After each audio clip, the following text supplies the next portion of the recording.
여러분 한 주간 주 안에서 평안히 지내셨습니까? 오늘도 하나님을 예배하는 우리 동네 가족들과 가정에 주님의 평강과 또 기쁨과 감사가 넘치기를 주의 이름으로 축복합니다. 이따금씩 6, 70년대를 배경으로 한 드라마나 그 콘텐츠 같은 것을 보게 되면 아마 어른들은 이 추억이 떠오르실 겁니다. 힘들고 어렵게 살았지만 말씀하시는 것은 그래도 그때가 좋았다 라고 말씀하시는 분들이 많습니다. 그때를 배경으로 한 드라마와 같은 것을 보게 되면 월급날에 술 한잔 이렇게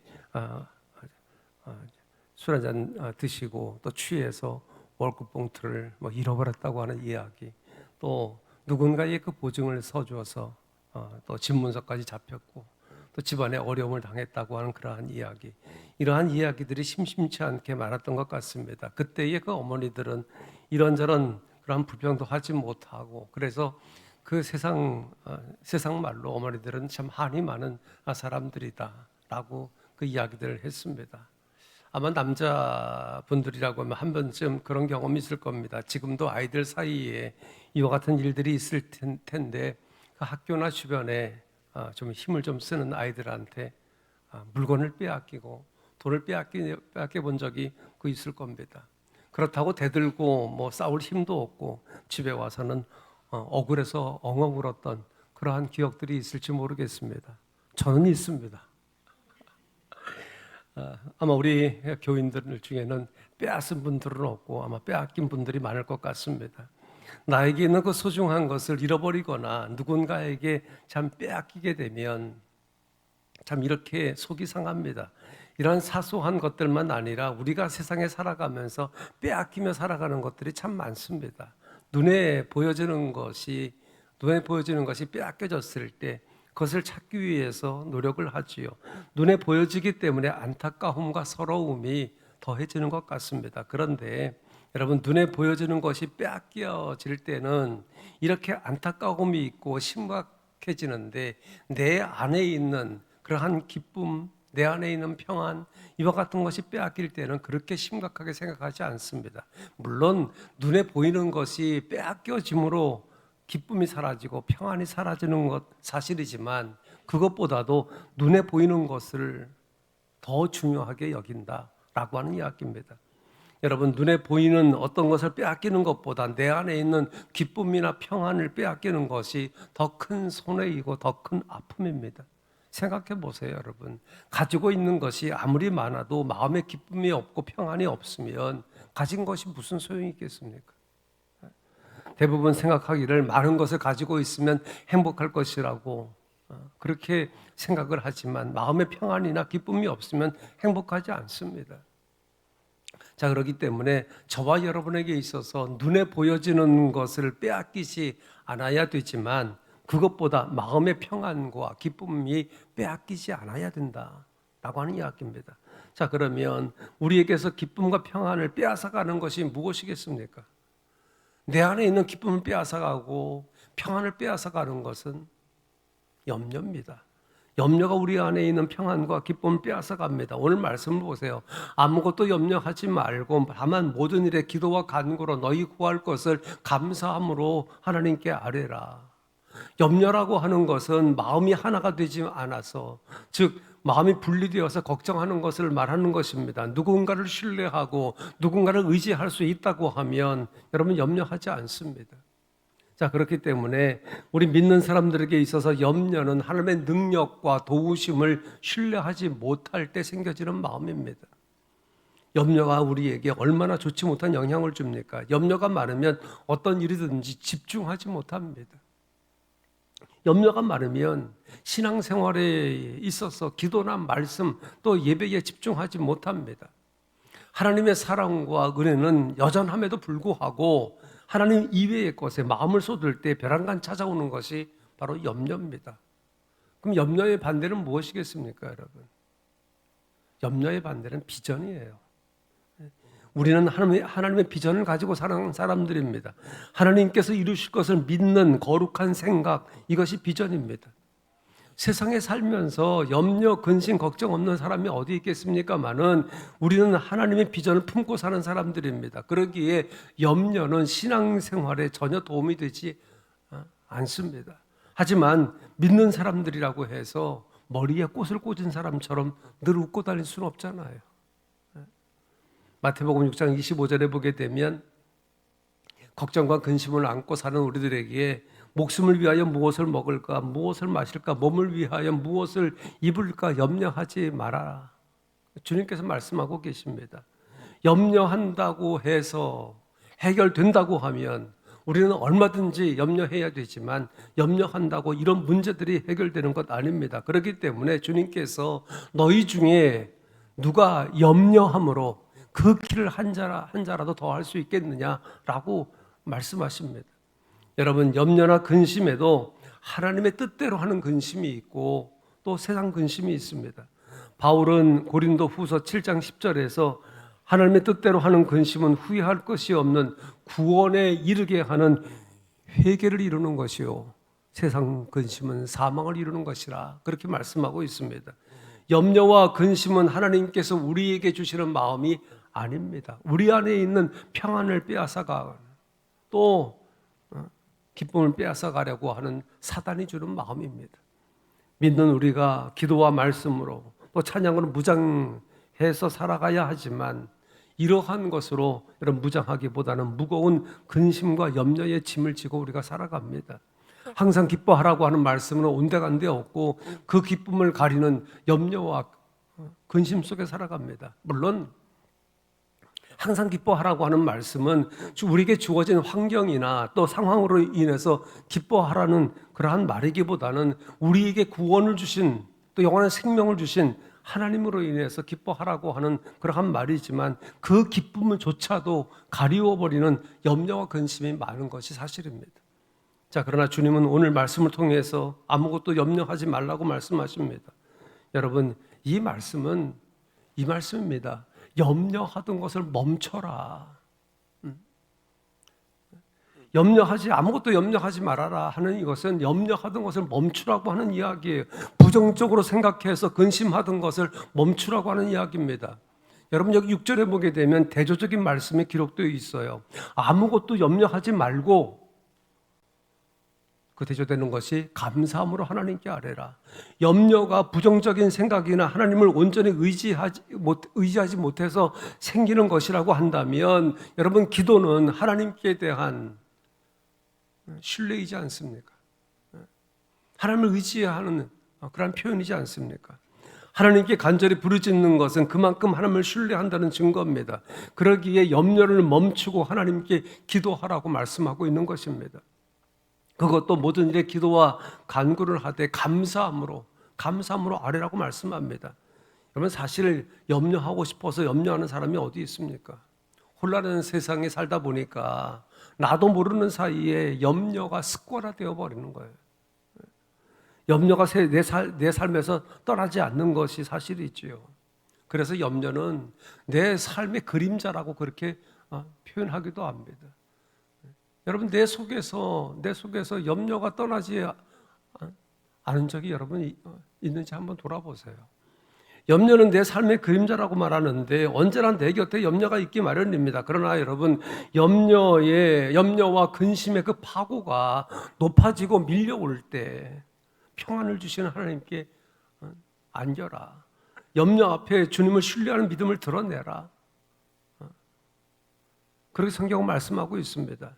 염려와 걱정이 가득한데 믿음을 드러내는 일이 쉽겠습니까? 쉽지 않은 일이기 때문에 오늘 말씀에서 우리에게 기도하라고 하는 이야기예요.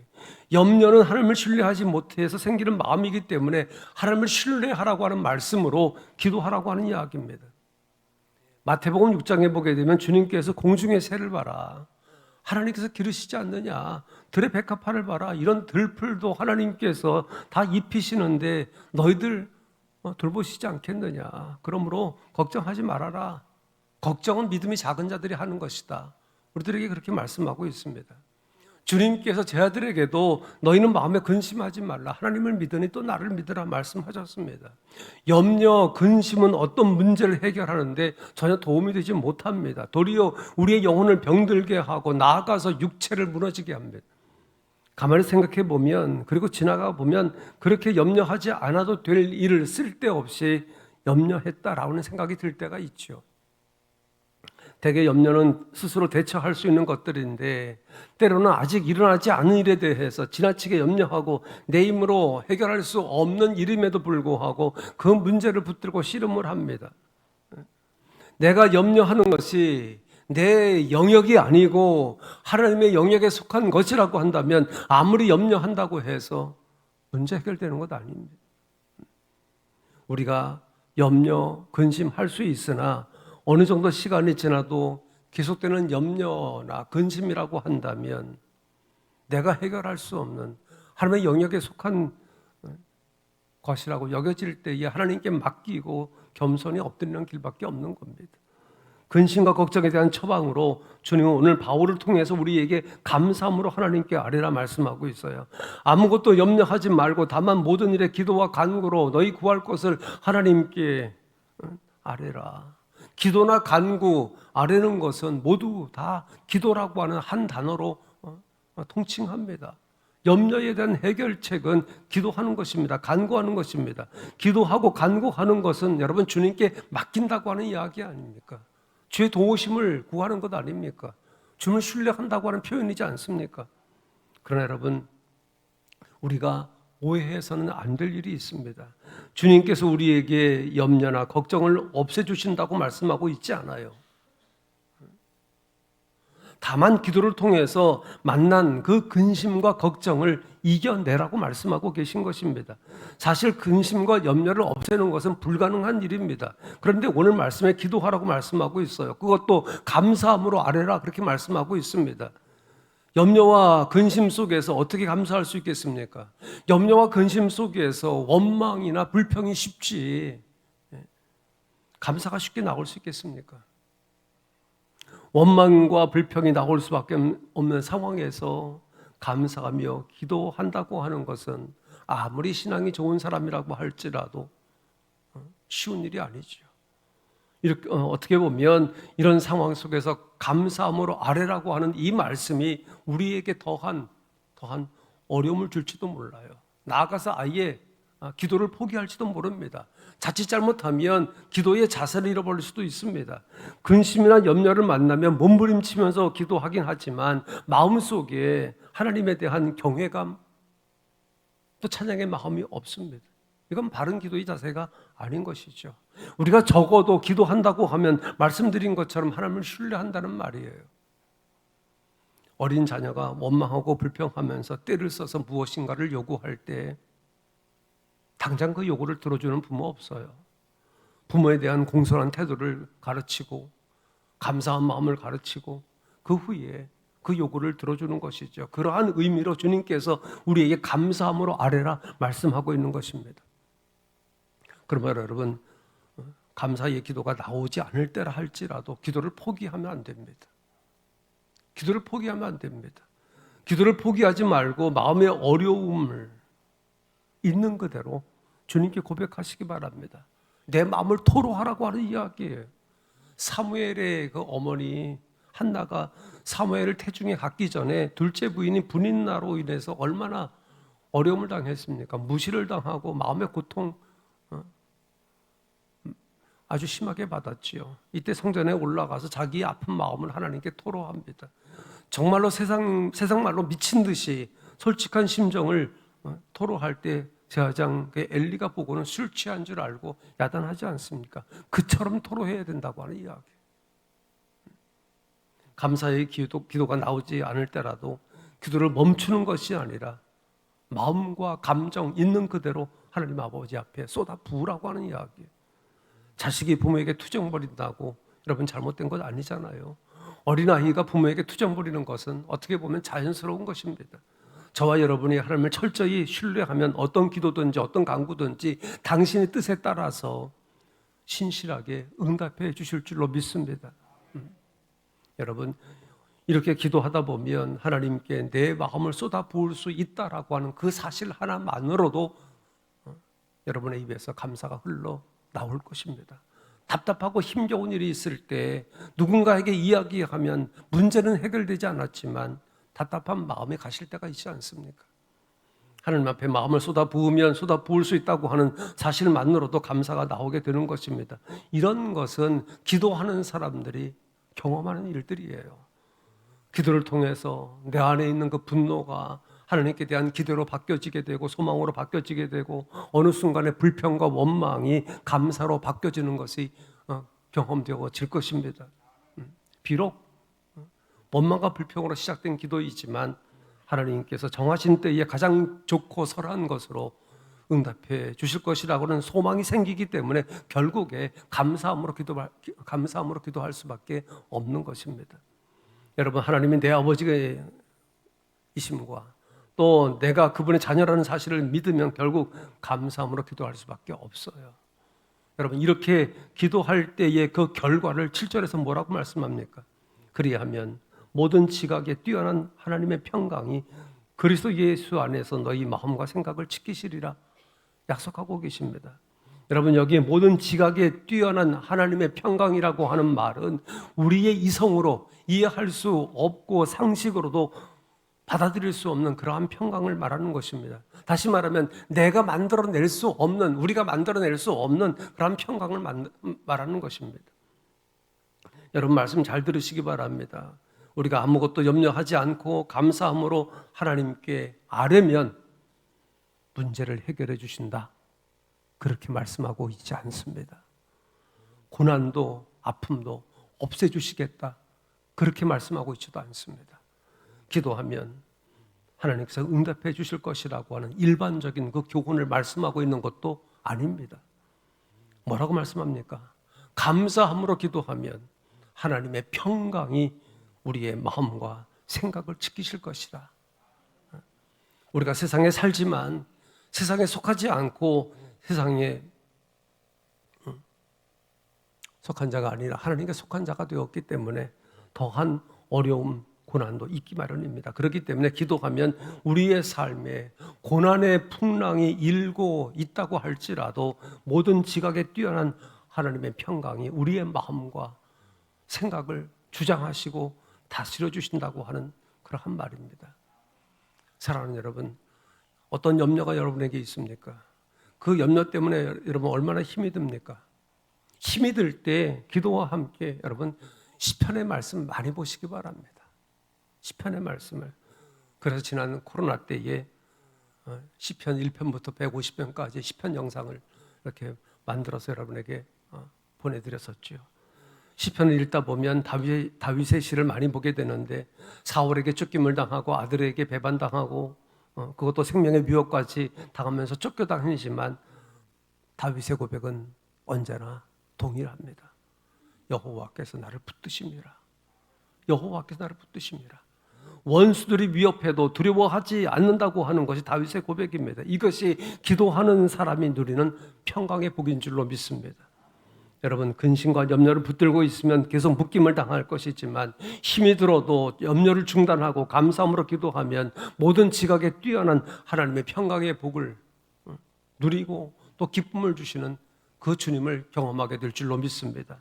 그렇기 때문에 오늘 우리를 향해서 아무것도 염려하지 말고 오직 모든 일에 기도와 간구로 너희 구할 것을 하나님께 아뢰라 말씀하고 계신 것입니다.